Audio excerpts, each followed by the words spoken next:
Wadau hao wakiwemo kutoka taasisi ya Source Children Village Tanzania mkoani Arusha wamesema changamoto nyingi zinazoonekana katika jamii kwa sasa ni matokeo ya udhaifu wa misingi ya malezi ya watoto, hususan wanaokosa malezi ya wazazi wote wawili, na kwamba wakati umefika wa kuweka mkakati thabiti wa elimu ya malezi. Majina naitwa Husna Selungwi, nafanya kazi SOS Children's Village Tanzania kwa upande wa Arusha. Imekuwa ni mila na desturi yetu unapobahatika kupata mtoto wa kumzaa au wa kulea kwenye jamii, tunalea tu kwa namna tulivyokuwa tunaona wazazi wetu.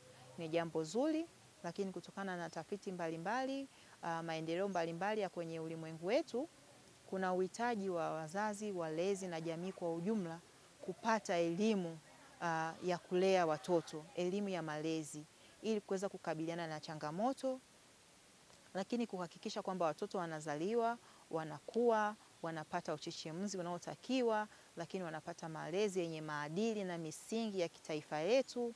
Lakini vile vile sisi walezi tunaepukana na changamoto za kimalezi, namna gani ya kuweza kumlinda mtoto kwenye mambo mbalimbali kwenye jamii, kwenye mila na desturi ambazo zinakandamiza utu na haki zao, lakini namna gani ya kuendelea kuimarisha zile mila na desturi ambazo zinaboresha ulinzi na ustawi wa mtoto. Wazazi watafute elimu.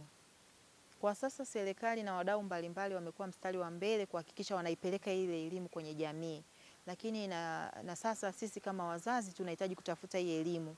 Kama tumeshakuwa wazazi au tunajiandaa kuwa wazazi, tutafute elimu sahihi ya namna gani ya kumlea mtoto, kwa sababu mtoto ni kitu cha thamani, ni mtu wa thamani. Kwa hiyo huwezi ukawa na kitu cha thamani au mtu wa thamani ukawa umemweka tu pale bila kuhakikisha kwamba ulinzi wake, ustawi wake unakuwa imara.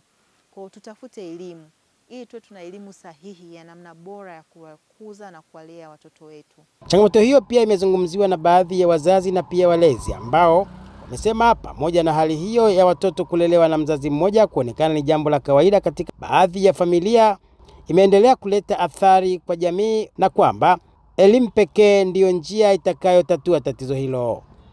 Kwa majina naitwa Suzana Obedi Lukumai. Mtoto anayezaliwa na mzazi mmoja anaweza kupitia yani ulinzi ambaye si salama kwa mtoto, kwa sababu inawezekana labda yule mtu anayemlea mtoto mmoja labda yuko kwenye majukumu fulani, anaenda kwenye kuhangaika kutafuta huku na huku. Kila mzazi ana jukumu la kumlea mtoto, au baba na mama wanatakiwa wawe na upendo na watoto, na pia mama na baba wawe pamoja katika kuwalea watoto wao na kuwapa elimu ambayo iliyo bora.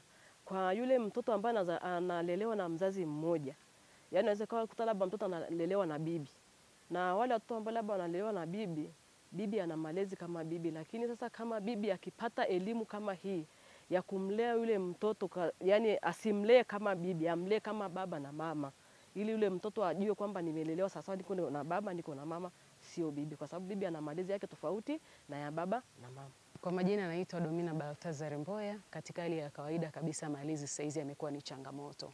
Ndio maana tunashirikishana mbinu kadha wa kadha ambazo zinaweza zikatufanya tukapeana namna ya kuwalea watoto wetu katika namna ya maadili watakao kufika katika ule utimilifu wao.